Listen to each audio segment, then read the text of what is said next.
ఈరోజు మోడీ అమిత్ షా దేశానికి ఏం చేసింది లేదు, అందరికీ తెలుసు. మతం పేరుట కులాల మీదట ప్రజల్లో సిచ్చు పెట్టి ఈరోజు మరి అధికారంలోకి రావడం జరుగుతుంది. ఎన్నికల కమిషన్ అనేది కూడా అతనికి అనుగుణంగా ఉండే వాళ్ళని నియమించుకొని అతని ఆదేశాలకు అనుగుణంగా పనిచేస్తున్న వారి ఎన్నికల కమిషన్ ద్వారా తప్పులు చేస్తూ ఈరోజు అధికారంలోకి రావడం జరిగింది. రాజస్థాన్లో కానీ, మధ్యప్రదేశ్లో కానీ, మహారాష్ట్రలో కానీ, ఢిల్లీలో కానీ, మొన్న జరిగినటువంటి బీహార్లో కానీ ఆడ బీజేపీ గెలవలేదు, బీజేపీ మద్దతు ఇచ్చే పార్టీ కూడా గెలవలేదు. కానీ ఎన్నికల కమిషన్ తప్పుదాల ద్వారా గెలవడం జరిగింది, ఓటు చోరీ ద్వారా.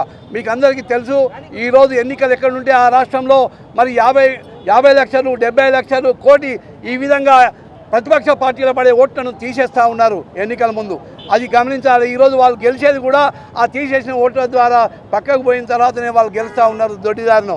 అయినా దీన్ని ముక్తకంఠంగా పార్లమెంట్లో కూడా మరి రాహుల్ గాంధీ గారు అడిగిన వాటికి సమాధానం ఇవ్వకుండా అతను విదేశాలకు పారిపోవడం జరుగుతూ ఉంది. మోదీకి పార్లమెంట్లో చర్చ జరుగుతూ ఉంటే ఓటు చోరీ గురించి కానీ, రాజ్యాంగం గురించి కానీ, వందే మాతరం గురించి కానీ వాళ్ళు లేవదీసి పెట్టి అయినా కూడా వాటికి మరి ప్రతిపక్ష నాయకుడు హోదాలో అతను క్వశ్చన్ చేస్తే వాటికి జవాబు లేకుండా పారిపోయిన ఘనత కూడా మోడీకే దక్కింది. అయినా ఈ దేశంలో ప్రజలు, కాంగ్రెస్ పార్టీ కార్యకర్తలు ఊరుకునేది లేదు. వాళ్ళను మొక్కబోని ధైర్యంతో, ఆత్మవిశ్వాసంతో ఈరోజు దేశవ్యాప్తంగా మరి సోనియా గాంధీ కానీ, రాహుల్ గాంధీ గారి వెంట ఉంటారు కాంగ్రెస్ పార్టీ మొత్తం కూడా. ఈరోజు వాళ్ళు ఎన్ని కేసులు బనాయించినా కూడా వాటిని తట్టుకునే శక్తి ఉంది. వాళ్ళ వెనుక తప్పు చేయలేదు.